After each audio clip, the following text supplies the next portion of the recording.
Hello, this is Wmpyr. Here to talk about my Jeet Kune Do experience. First of all, I have right here this video game that I remember that came out in the 90s. I didn't play this a whole lot, but I do remember seeing this and being really impressed by it. For one, there was a character in this game that was a vampire, as you guys are seeing right here. And this vampire guy, you can see he has white hair or silver hair, ponytail, and you can kind of see his ribs. It's a little bit zombified, but very cool looking vampire dude. And the cool thing was his style was Jeet Kune Do. And I remember going, wow, the vampire's a Jeet Kune Do guy. And I thought that was really, really cool. Um, anyway, so when we're talking about actual usage of Jeet Kune Do, I think the first things first, I got to mention the inch punch, right? Because I feel like some people to this day, especially over in Japan for some reason, they think that the inch punch is an actual fighting technique, that it's an actual move that you do to beat people that way. And, you know, it is my opinion that I don't think so, that the inch punch is a training exercise. That it's not you literally punch someone that way and you hurt them, or it's for a combat purpose. No, no, that's not the way that I see it. And you could say, well, you're wrong. Other people may think I'm wrong, and I think other people are wrong that think that the inch punch is an actual, finishing move or something to that extent. And if that's the case and they're trying to master that, I would tell them, hey man, good luck with that. You're wasting a lot of time, but whatever, right? And yes, I know Bruce Lee demonstrated it at Ed Parker's tournament. As a demonstration, he used it for demonstration. But um, yeah, it's a demonstration, nothing more, nothing less. And the reason why I came to this conclusion was because, first of all, you don't see Bruce Lee using it in any of his movies. If he did, it would have looked amazing, right? If he had used it while he's fighting some villain, and then boom, he does the inch punch, and you would have been like, "Whoa, what is that move?" Right? I mean, that would have been great. He never did it. I don't think it even occurred to him because he understood that it's for a concept, right? And then there was the other reason why I say this and this is the main reason, is because there was an interview with Professor Danny Inosanto, and the interviewer asked him about the inch punch. And Professor Danny Inosanto, who was sitting in a chair talking to this interviewer, he didn't even bother to get up. And he said, "Oh yeah, yeah, yeah, the inch punch, sure. Let me show you what it is." And he hit like a phone book just from the seated position, so he's not even taking it really seriously, and he just like this is what it is. So he punched the phone book, and it either flew out the guy's hand or it moved big time, and he was like, okay, so there's one, and then here's the other one, and he hit the phone book again, and this time it just made a loud noise, right? Boom, like a solid hit. And he was saying that's the difference. It's the inch punch is a different kind of force manipulation type of thing. And I remember when I was in the college, a friend of mine asked me, because I practiced the inch punch, but once again, not for fighting's sake, but for concept, to learn a concept, to improve my punches. So I understood that there's certain punches where you want to go through the opponent. There's certain punches that you want to be more on the surface. There's certain punches that you want to move the opponent, and there's others where you don't want the opponent to move. So what was explained to me was like in a bag. When you see someone punch a bag and the bag moves big time, then a lot of that force is being how do you call it? A lot of that force is being transferred into that movement. But then you might see another punch where boom and the bag barely moves. That means all the shock went into the bag. So it's just different purposes kind of thing, you know. And a good fighter could use either one of those to their advantage. It's not that one's better all the time, you know. So that was my conclusion. You know, the people that explained to me about the bag not moving, their idea was it's better that the bag doesn't move. If the bag moves, that means all you're turning into a push power kind of thing. But my understanding is, once again, in combat where there's a lot of things that can happen, sometimes you want the push power. So anyway, so when my buddy asked me, he was like, you know, can you teach me the inch punch? And I was like, look, man, you know, it's not what you think. And he was like, what do you mean? So I showed him on my bathroom door in the apartment. Okay. So I was in an apartment talking to him, and I believe there were other people around too. But anyway, I punched the bathroom door, right? I punched it, and the door like slammed shut, right? Really fast. And he was like, okay. And I was like, that's the inch punch. And then I said, okay, but this is a karate punch, is what I said. And I punched the door with about the same force. But this time what happened was it made a hole into the door, and the door didn't move. The door barely moved, and there was a hole on the bathroom door. And I was like, oh no, I broke it. I made a hole, you know. And he was like, wow, how'd you do that? You know, and I was like, it's just the difference in where you're transferring it. It's almost like a magic trick, but it's not a trick. It's what are you trying to do, you know? And anyway, I remember at the time I was so upset at myself for doing that, because now, you know, when you move into those apartments, you have to pay like a $500 deposit or something. It was really expensive. And I was like, no, I'm not going to get my deposit back. So I was really freaking out about that, you know. But thankfully, another buddy repaired the door for me. Yeah, he was an older guy and knew about stuff like that. And he was a lifesaver. But anyway, so I did practice the inch punch, but once again, it was to help me learn how to punch better. Certain punches I want to drive through. There's other punches where, you know, I want the force to be more on the surface, where I want to make their eye swollen, or I want to break their nose, you know. But there's others where I want to rattle the brain, you know. So there's just different types of punches. That to me was the inch punch. So when I had challenge matches in college, I never freaking used the inch punch the way that you see it in demonstrations, the way that you see people practicing as a actual move. Never, not once did it ever happen, or was I ever in position where I felt like I needed it, or never used it. And I'll tell you what I did use when I did use Jeet Kune Do. Most of the time I used Muay Thai kickboxing in those challenge matches, but sometimes you end up on the ground, and I was like, oh, I didn't know we were allowing ground. That's how do you call it? It was like when you have these challenge matches, the rules were kind of like whatever, you know. So sometimes it was cool to do ground, sometimes it wasn't. You know, sometimes people went way too competitive. Other times it was, you know, it was more gentlemanly. So, you know, it just depended. But so most of the time it was Muay Thai kickboxing, and so it's just full contact, you know. And then if we ended up on the ground, well, that's when I did my piss poor BJJ at the time, just because, you know, there really was no schools in that era. But from there, if I felt threatened, like legitimately, like, oh, this could be very dangerous to my own health, where it wasn't just full contact, where it was like, man, this person really can really send me to the hospital kind of thing, you know? Because, yeah, anyone could send you to the hospital, but I felt okay with a lot of these challenge matches.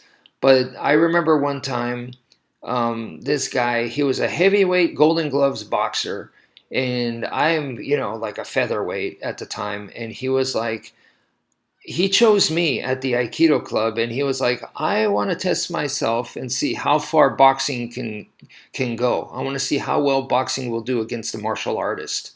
I've never done that before, so I like to try it. And I said, bring it, let's do it. So after the Aikido class, there we are doing this on the mats, and for that one, I decided I better bring out my Jeet Kune Do. I just felt it is some reason. This guy was a prize fighter. He's very experienced. He's much older than me. I was like, something dangerous. Plus, he's a heavyweight. So I was like, okay. So then, what I did, yeah, I used Jeet Kune Do instead of the Muay Thai kickboxing, and I was wearing shoes.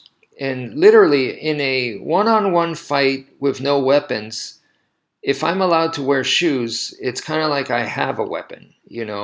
Two weapons actually, because right foot and left foot. And the shoes that I was wearing were very special shoes. They were very, very hard. And I mean, I remember looking specifically for shoes for this purpose, to give me an edge, an advantage in these challenge matches. And part of the idea I got from my buddy, Ralph, who was the ex-military guy. This guy was, he was seriously Special Forces level. He was Special Forces material. He did the Special Forces. He applied for that, and he made it through the weed out. He wasn't accepted ultimately, but he finished the first, I don't know how many, what do they call it in the Navy SEALs, the Hell Week, the equivalent to that. He finished it. He didn't tap out. So anyway, so at least physically, he is Special Forces material, this guy. Anyway, this guy gave me some ideas with the challenge matches. He was like, dude, you fight in the dark. If it's darker, the better. You should be wearing all black so you blend in. I mean, he was talking about, hey, if the gloves, if they match your if you could wear gloves that blend in, then it'd be even harder to see. And I mean, he was taking it real far like that. He was really, really thinking of all these other kinds of factors, like a ninja, using the environment, everything. So I was like, yeah, okay, I need to take this more seriously, because in these challenge matches, I could get seriously hurt. So my butt's on the line. So I looked and looked and looked for these shoes, special shoes. And this was also because years before this, many years before this, actually 4 years before this, my first street fight, the guy that I fought was wearing special shoes. And I had learned from that. I was like, that's a good idea. The guy was an asshole, but I was like, that's a good idea. I need to wear special shoes. So I looked and looked, and I finally found some that were hard. They were leather. They were really hard. They were low tops. I didn't want high tops to restrict ankle movements and stuff. So they were low top shoes, leather. They were purple, just the way I like, dark purple, like kind of like this vampire guy, what he's wearing, And the soles were almost like tires, and they were you tie them up with string. So I wanted it really tight so that it wouldn't just slip off easily. And the front, the heel, and the soles all of that was ultra hard. It wasn't steel toe, but it was ultra hard, So it was light for its weight, but it was extremely durable. Like I said, leather. And yeah, I bought those. I think I even bought 2 pair just to have one as backup, because they were so good. And that's what I used.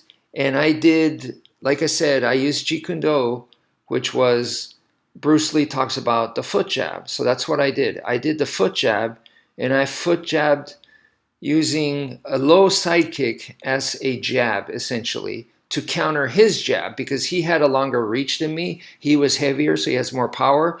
So I had to use the longer weapon.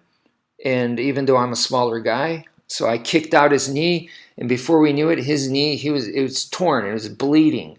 So I had ripped his skin with this, and then he was like, "Whoa, hold on, hold on. Can we start over but with no kicks?"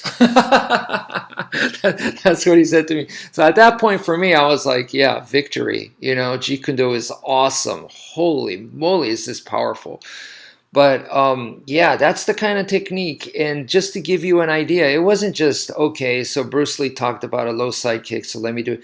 No, I practiced this kick every freaking day, man. I got so good to the point where I I could be accurate with this kick without looking at the leg. So I could be looking at you dead center in your face, lock eyes with you, looking at your eyes, staring you down, and I could land the kick with my heel or with the side of my foot onto your kneecap or your shin bone, no problem, while we're moving around, because like I said, I practice this every day, and every chair, every table on the university campus was kicked by me.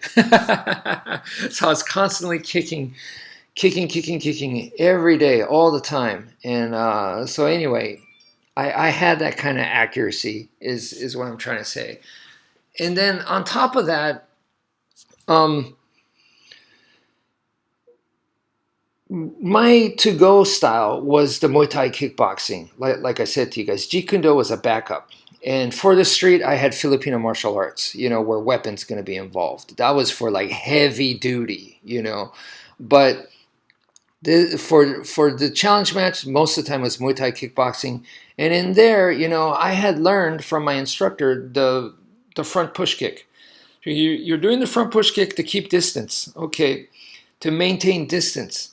Of course, because when I learned the front kick in like Korean martial arts, I mean it was used as an actual kick to do damage. But for Muay Thai kickboxing, they're like, no. It's you're using it to maintain the distance, to set them up for stuff. Okay, so I started using it that way. I used both, but I really started using that. And because with these challenge matches, I would face people that were bigger than me a lot of times. So if that was the case, I could not push them back, even though I tried. So what I developed was, instead of trying to push them back, I pushed myself off of them using this front kick. So I learned that through actual fighting, actual full contact fighting, and that was one of my favorite moves, one of my to-go moves. It wasn't my favorite. It was just one that I used often. And so I applied that same concept to this sidekick. So now, yes, the sidekick could be damaging, but really I was using it as a distance gauger and also a distance creator, something to maintain the distance. So later on, when I did face this other guy who was a wrestler, he was an ex-high school wrestler, the guy wanted to shoot in on me, and every time he tried, I used this kick so that he could not take me down. Now, if I just did a normal side kick to the knee or the shin, just trying to hurt his knee or shin, I think the guy would have been able to still take me down. Like, he would have taken the shot and taken me down. But because I had developed this mixed with the Muay Thai push kick, now is a different animal. The kick was different, I evolved the kick. So anyway, I'm just trying to help you guys see what kind of, how did I actually use Jeet Kune Do in a full contact fight, right? In an actual fight. And the way that so I kicked out this guy's knee and his shins, bloodied him up there, but in all reality, I was setting him up for the side kick to the body. And the body, it wasn't the liver shot because there was no Boss Rutan at the time. And I knew the body could be effective, but I just didn't think I had enough power to do it. So really what I was trying to do is crack the ribs. And I couldn't tell you which is easier to do, the liver shot or cracking the ribs. I have no idea. And so all I knew was that Bruce Lee was strong enough to crack ribs. And I mean, you see him, he flies into that side kick, right? You could see that in his movies, The Way of the Dragon and stuff, Enter the Dragon, he does it. So anyway, that's what I visualized, and I was doing these low kicks, these foot jabs, to set them up for the rib cracking side kick. Now, when I look back in these challenge matches, I I had that strategy, but I never ever actually landed that side kick on anyone. It just never was available in my fights. However, I do remember using it to set a person up. So I faked it, and then they try to give it back to me. So they mirrored me, and then I hit them underneath their leg into their groin. So I tagged them. So I faked that. They gave it back to me, or I did it to them, but it didn't make contact. And then they returned the favor, and that's when I kicked them in the groin, because I lured them. It was a setup. So anyway, I used it as a setup more than one occasion, but to me that was the main plan. Now if I was a taekwondo guy, instead of that side kick to the ribs, it would have been a spinning back kick to the liver or to the body and KO them that way. Or it could have been a spinning heel kick or spinning hook kick, and you actually hit him on the head. And if you're good enough, not only can you land one of those to the temple, you could also land a heel to the back of the neck. So I just wasn't at that level. Maybe if you're a really good kicker like Van Damme, you could do something like that. I just wasn't at that level. I could fake, not fake. I could actually do axe kick and stuff to confuse the opponent, and I did do that. I did use axe kicks and all kinds of other kicks to confuse and to make them go, whoa, what the hell? But really, my main tools were the foot jab to the knee and the shins, and then of course I was setting them up for the side kick. That never happened. But I did have a two-level side kick where I shoot low, then I immediately go high, and that one I could land on the face, and I could bust up some noses that way, and that was also one of my favorites. And then of course you have your groin shots and stuff. That's all good. And just coming from a Muay Thai background, the leg kicks, and of course the front push kick, and then I had the high kick, but that was really to the back of the neck. Really, just a baseball bat swing using your shins to the back of the neck, right? Your foot would wrap around, but yeah. So that's really what I was doing. If they got closer than kicking range, that's when I would use the front punch, the lead punch.